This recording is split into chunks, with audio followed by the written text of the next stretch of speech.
아멘. 귀한 찬양 감사합니다. 우리가 생캠 이후에 우리가 지금 사도행전을 우리가 계속 묵상하고 살펴보고 있습니다. 우리가 사도행전이 어떤 책이냐라고 얘기한다면 간단하게 말씀드리면 성령의 임재 가운데 또 성령이 강림하시고 초대교회 또 교회가 시작되면서 어떻게 성령의 역사들이 펼쳐져 가는가, 또 교회가 핍박 가운데도 어떻게 확장되어 가며 복음이 흘러가는가, 그 모습들을 기록하고 있는 게 이제 사도행전의 모습입니다. 오늘 본문의 3장 말씀은 태어날 때부터 질병에 걸린 구거라는 사람이 등장합니다. 이가 이제 오늘 본문에 또 치유받는 사건이 기록되어 있는데, 우리가 오늘 본문을 통해서 우리에게 주시는 교훈을 좀 몇 가지 좀 살펴봤으면 좋겠습니다. 자, 첫 번째는 예수 이름의 권세를 확신하라라는 겁니다. 여러분, 오늘 본문 1절 말씀 보면 베드로와 요한이 제9시에 성전에 올라갑니다. 우리 시간하고 좀 달라서 제9시는 오후 3시입니다. 왜 성전에 올라갔는가? 경건한 유대인들은 하루에 3번 기도합니다. 우리 다니엘을 알다시피 조서가 꾸며진 걸 알면서도 하루에 3번 성전을 향해서 기도했던 모습을 우리가 살펴보는데, 이들은 제3시, 제6시, 제9시, 우리 식으로 얘기하면 9시, 12시, 3시, 이 시간에 하나님 앞에 기도했다라는 거죠. 그러니까 이 베드로와 요한은 사실은 우리가 2장 새벽에도 살펴봤지만 이 지금 3장까지 오는 과정 가운데 이 베드로와 요한은 사실은 엄청 바빴을 겁니다. 예수님이 부활하시고 승천하신 이후에 120명이 마가의 다락방에 모여서 기도하기 시작을 해요. 그리고 성령이 강림하신 이후에 그들이 또 방언을 하게 되고 사람들이 계속 늘어가게 되는데, 이 사람들이 그 사건을 보고 놀라할 때에 이 베드로의 설교를 통해서 너희들이 회개하라, 그리고 세례를 받아라, 이런 모습 가운데 3,000명이라는 사람이 이제 예수를 믿게 되어지는 것이죠. 쉽게 얘기하면 어느 날 120명의 개척교회가 갑자기 3,000명에 넘어가는 겁니다. 그럼 얼마나 분주하겠어요. 자, 그런데 그럼에도 불구하고 오늘 베드로와 요한은 뭘 합니까? 일정한 시간을 내서 하나님과 교제하기를 게을리지 않았다라는 거예요.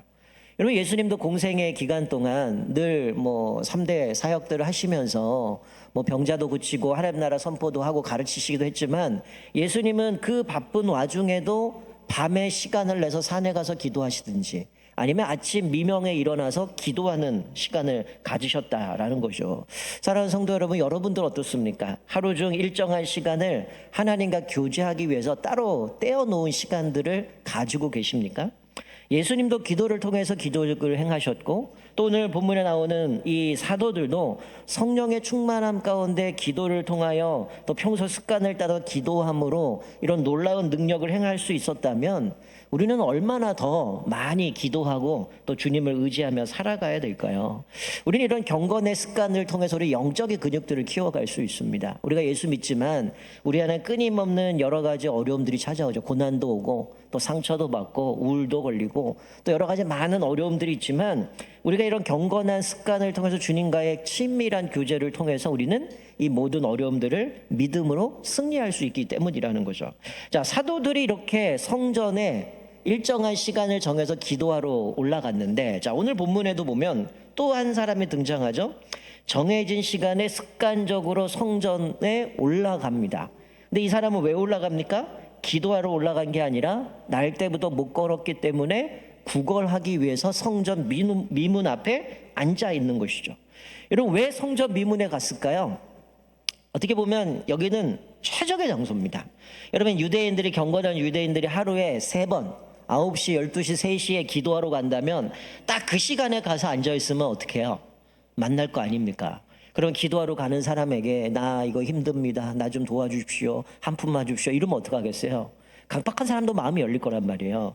그러니 이 사람이 딱 성전 미문에 베드로와 요한이 기도하는 찰나에 자기도 도착을 해서 구걸하는 장면이 등장하는 겁니다. 그리고 유대인들은, 경건한 사람들은 그 구걸하는 자에게 뭔가 좀 구제하는 거는 일반적으로 최고의 가장 큰 덕목 중에 하나로 생각했기 때문에, 우리가 바리새인들만 보더라도 어때요? 내가 오늘 몇 명을 구제했고 내가 기도했고 금식했고 이런 걸 늘 드러내는 것처럼 마치 자기가 경건하라고 할 때에 뭔가 구제하는 거에 따라가거든요.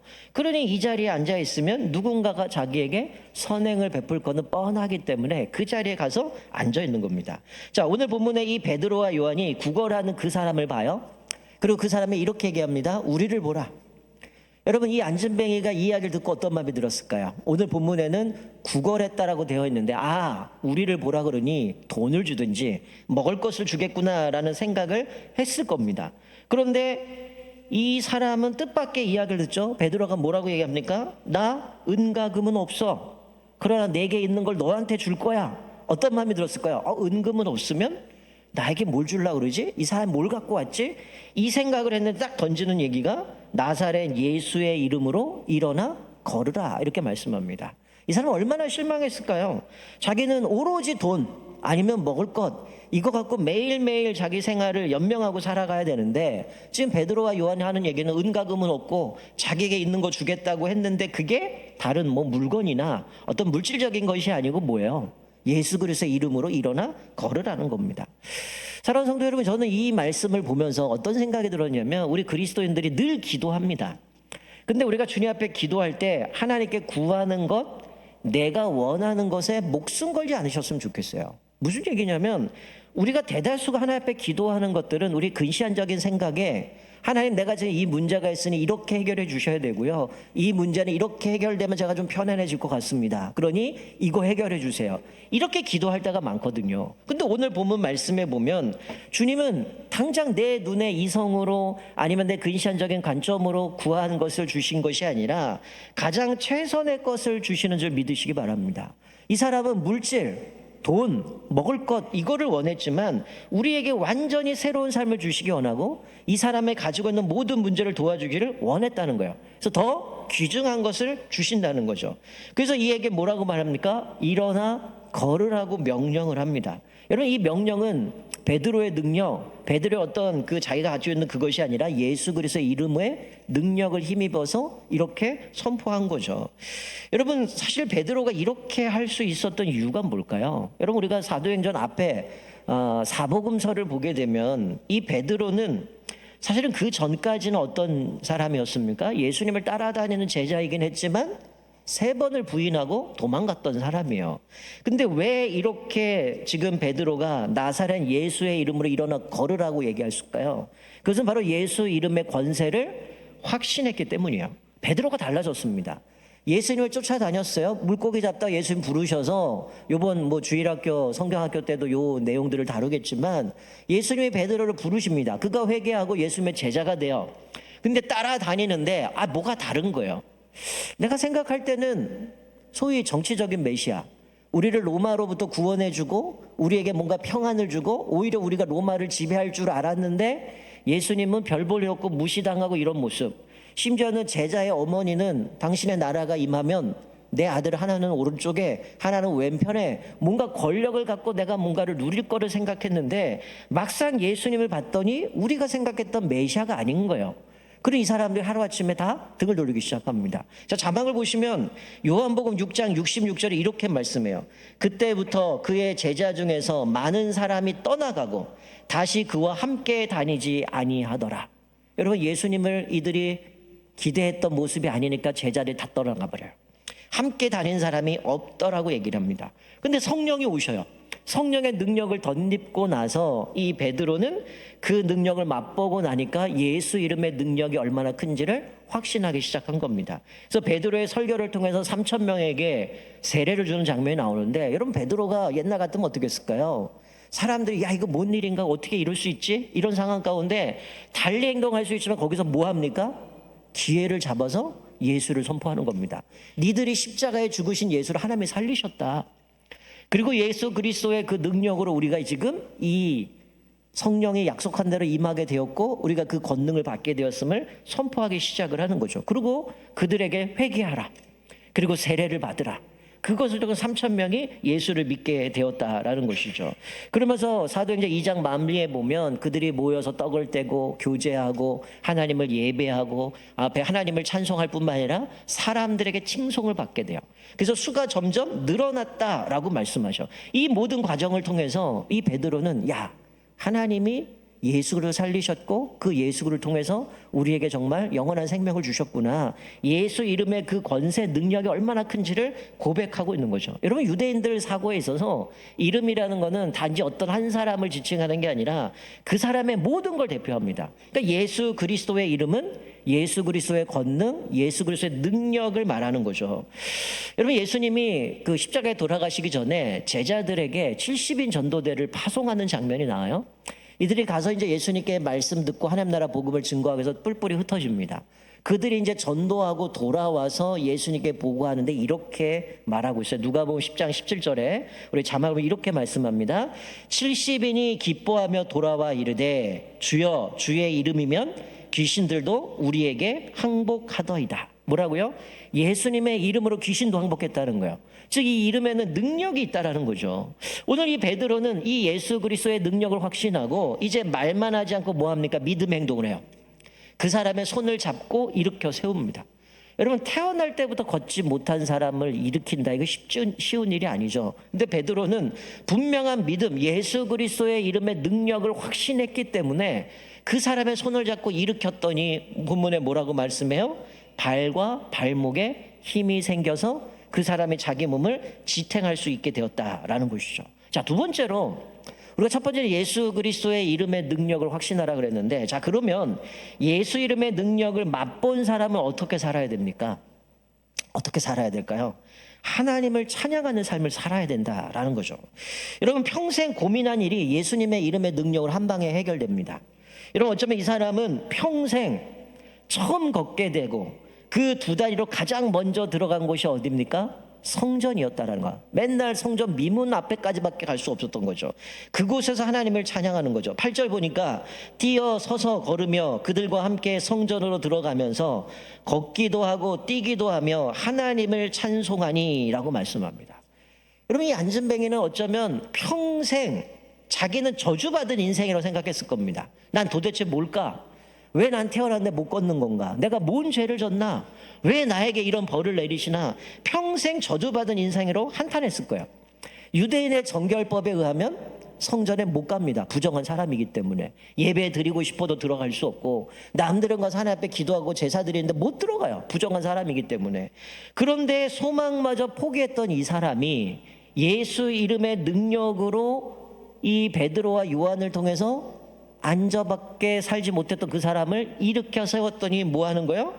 성전에 들어가 일어서서 뛰며 성전에 들어가 하나님을 찬양하는 인생으로 바뀌어버렸다는 거예요. 여러분, 여러분들에게 어떤 문제가 있습니까? 어떤 분들에게는 또 경제적인 문제, 어떤 분은 일터 사업장의 문제, 자녀의 문제, 다양한 문제들이 있을 거예요. 그런데 우리가 겪는 문제가 무엇이든지 간에 예수 그리스도의 이름의 능력으로, 예수 그리스도의 이름의 그 권세로 한 번에 이 모든 순간에 다 이것들이 해결될 줄 믿습니다. 우리가 그 무엇보다 이 문제가 어떻게 바뀌었어요?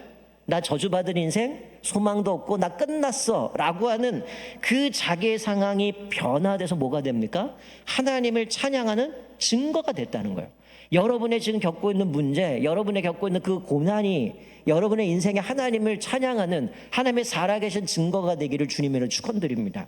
여러분, 모든 백성이 이 모습을 보고 어떻게 합니까? 충격을 받아요. 야, 저 사람 맨날 문 앞에서 걷지도 못하고 구걸하던 사람이 지금 벌떡 일어나서 뛰고 찬양하며 예배드리며 주님 앞에 성전에 들어가서 예배하는 모습을 보고 사람들이 충격을 받습니다. 자, 12절 보시면, 자막을 보시면 이렇게 기록하죠. 베드로가 이것을 보고 백성에게 말하되 이스라엘 사람들아, 이 일을 왜 놀랍게 여기느냐? 우리 개인의 권능과 경건으로 이 사람을 걷게 한 것처럼 왜 우리를 주목하느냐? 베드로와 요한은 자기들에게 주목되는 것을 방향을 바꿉니다. 왜 우리를 주목하느냐? 우리의 경건, 우리의 권능으로 이것이 되어진 줄 아느냐? 이것은 바로 뭐라는 거예요? 예수 그리스도의 능력으로 되었다는 거죠. 그래서 또다시 기회를 잡아 예수님을 증거합니다. 니들이 십자가에 못 박은 예수를 하나님이 살리셨다. 자, 그래서 16절에 이렇게 말씀하죠. 그 이름을 믿음으로 그 이름이 너희가 보고하는 이 사람을 성하게 하였나니 예수로 말미암아 난 믿음이 너희 모든 사람 앞에서 이같이 완전히 낫게 하였느니라. 뭐라고요? 예수 그리스도의 이름으로 말미암아, 그 예수로 말미암아 난 믿음이 이같이 완전히 낫게 했다. 예수 그리스도의 이름의 능력으로 이 사람이 완전히 나았음을 말씀해 주고 있는 거죠. 즉 예수 그리스도의 이름에 능력이 있음을 선포하고 있는 겁니다. 자, 말씀을 읽겠습니다. 예수 이름에 능력이 있습니다. 예수의 이름에 그 능력과 권위가 있음을 우리가 분명히 알아요. 여러분, 우리가 사도행전 이 3장의 말씀은 신앙생활 해보신 분들은 다 아는 말씀일 겁니다. 아, 베드로와 요한이 성전에 올라가다 안진뱅이 고쳤구나. 여러분 모르는 사람 없을 거예요.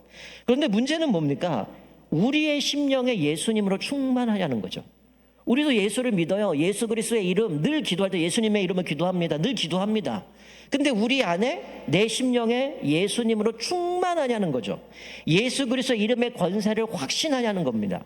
여러분, 우리가 주술적으로 예수님의 이름을 부른다고 우리 문제가 해결됩니까? 내 안에 예수로 충만해야 되는 거죠. 오늘 베드로는 예수를 부인했던 사람이에요. 그리고 예수님이 부활하시고 그를 만나주시고 회복시켜 주셔요. 이제는 네가 사람 낚는 어부가 되겠다라고 말씀하면서 그를 회복시켜 줍니다. 그리고 베드로는 담대하게 변화돼요. 그 안에 예수로 충만하게 되어지니까 나사렛 예수의 이름으로 일어나 걸으라고 말씀하면서 이 안진뱅이를 일으키는 장면을 보는 거죠.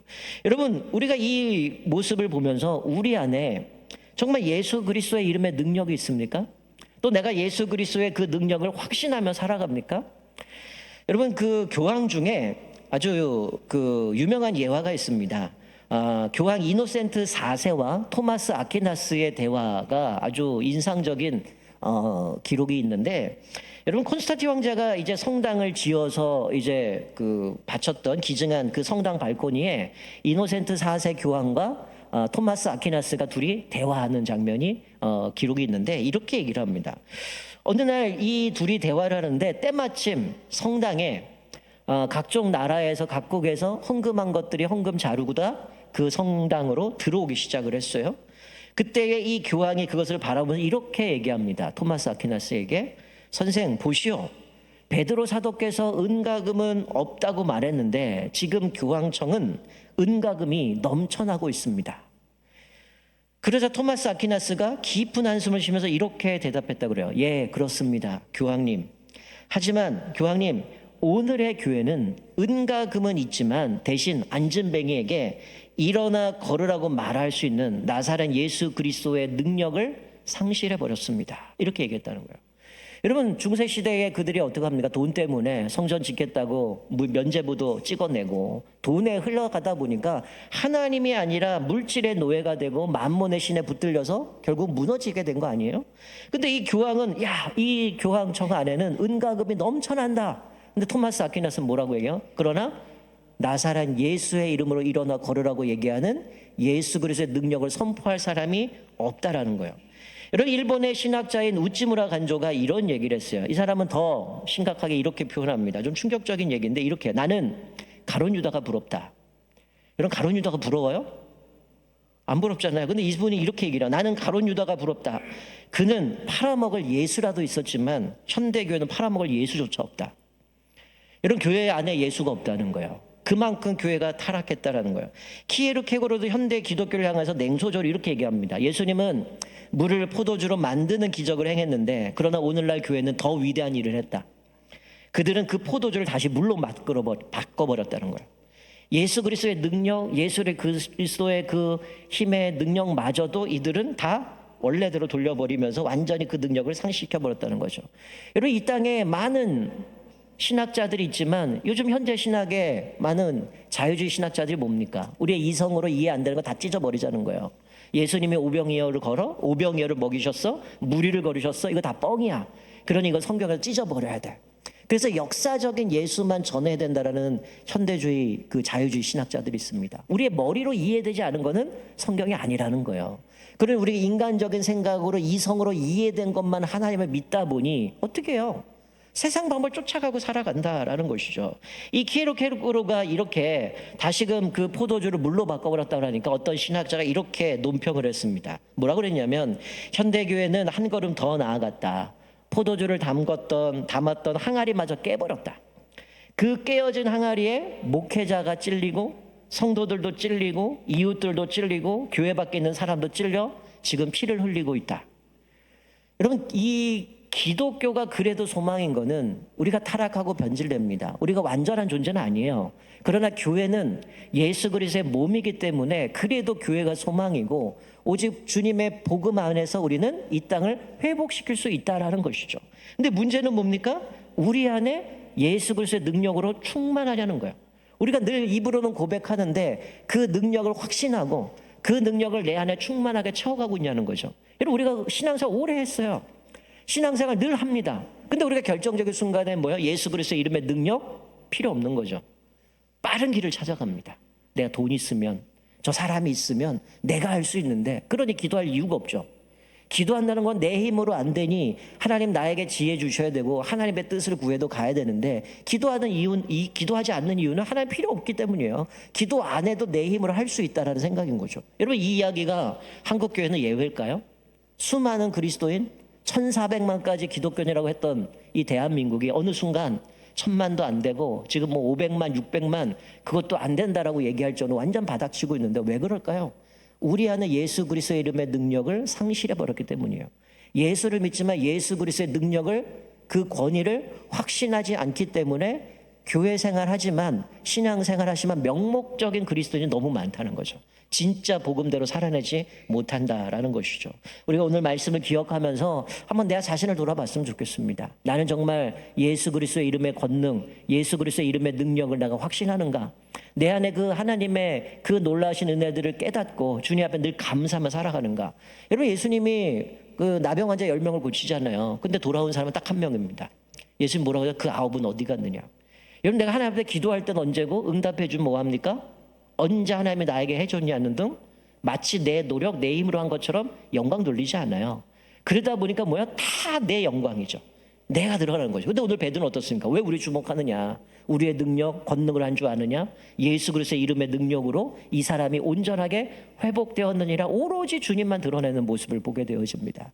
우리가 오늘 말씀을 기억하면서 내 안에 다시금 성령의 충만한 가운데 베드로가 변화되었고, 또 그 베드로가 담대히 그들에게 회개하라, 그리고 세례를 받으라고 얘기하면서 복음을 전하면서 바로 그 예수 그리스도의 능력을, 확신을 가지고 이 안진뱅이를 고치셨던 것처럼 우리 안에 다시 한번 예수 그리스도의 능력으로 온전히 충만하게 되어져서 우리 삶에 찾아오는 여러 가지 문제들이 있지만 예수 그리스도의 능력으로 문제가 해결되어지고 기쁨으로 하나님을 찬양하는 저와 여러분 되시기를 주님의 이름으로 축원드립니다. 아멘.